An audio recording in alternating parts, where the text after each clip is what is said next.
Do you struggle with pettiness, matching energies, hypersensitivity, gossip, rebellion, nice nasty, just overall immaturity in the workplace? If you do, first off, I want to say congratulations because most can't even admit to that. Today, I'm going to be explaining to you why you struggle with those negative character traits and all while being a follower of Christ, plus while being in the workplace. But before we get into it, my name is Haley, and I struggled with these negative character traits for years. And when I tell you I done been through it all, I done been through it all. The negativity, the matching energies, the replaying disrespect and replaying offense. So just constantly in a state of being aggravated and irritated and frustrated, and also trying to convince myself that retaliation was a form of justice. However, going through these constant cycles and battle were draining and costly.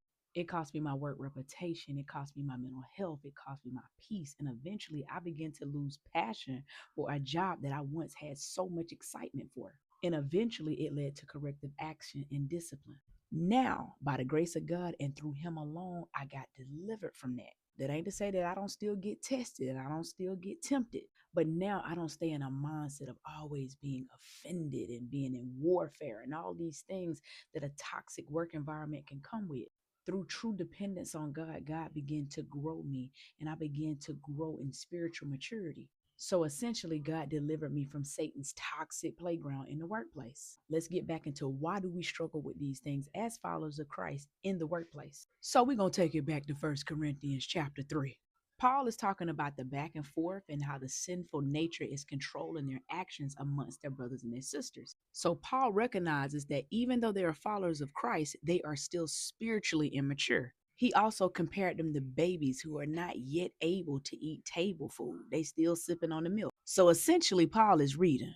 Paul getting into it. Paul lining them up. Paul saying what it is and what it ain't. So if you struggle with these things, understand that you're still going through the battles of spiritual immaturity. And that's not to down or condemn you because that is something that many people can relate to. Others relate to it in different forms that is not included in the workplace. But as Christians, we all experience that because although the salvation is instant, the process of dying to yourself daily is a journey. So you still have to fight after salvation. You have to fight the good fight of faith. You have to abandon your will and abandon the world's will and align with God's will for your life. And that includes the way you carry yourself in that workplace. However, don't fret, right? Because I got something for you. Just keep listening. But however, that is not to put limitations on God because some things God delivered me from instantly. However, when it came to strife and the drama and the trauma of the workplace and the constant attack, that was something that was a journey. And on this journey, I began to see hypersensitivity shred off me, gossip shred off me, nice nastiness shred off me, pettiness shred off me, retaliation shred off me. And all of this led to spiritual maturity. And you go through so many obstacles and so many trials and tribulations in the workplace because it's here where God develops you, because it's in the workplace where you build character. Here is where you learn to be cooperative. Here is where you learn faith. Here is where you walk in humility. And here, most definitely, is where you learn to forgive. And because you're going through all this molding and shaping and alignment, of course, this is where the devil is here to do his greatest work and cause strife and drama and confusion and all those things that just align with him. And what do these attacks look like? Dealing with gossip in the workplace, also dealing with slander against your character, dealing with lazy coworkers that lay down so you have to do a little bit more of the work, being mistreated in the workplace and being overlooked for your work, having a boss that's unfair and ruling like Nebuchadnezzar, people forming cliques and ganging up on you. I was in a situation where I had one person who did not like me. And because this one person did not like me, they were so manipulative, they were able to get three other people to sign a statement for them. So these are the type of things that I've been through. And that's never to say that I was a sweet, innocent angel because none of us are. But I used to sit with myself and I'm like, God, why am I going through all these attacks? Like, what's really going on, God? I need help. This is a lot. But now I think I know why.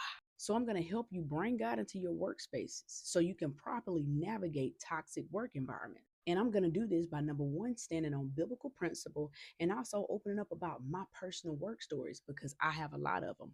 And I'm going to show you the steps that I use to depend on God and surrender to God.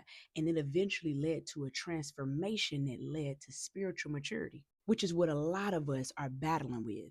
Because you will be the light in your workspace. You will be the ambassador for Christ in your workplace. And we're going to actually put this into practice instead of being lip service Christians. So, again, we got to stop leaving Christ at the door and start bringing him through them doors in our workplace. It's amazing how we can take him to the church and we can do it at the house and we can bring him in the car with praise and worship and we can take him to the gym, but we have a limit when it comes to the workspace because he wants to be there too.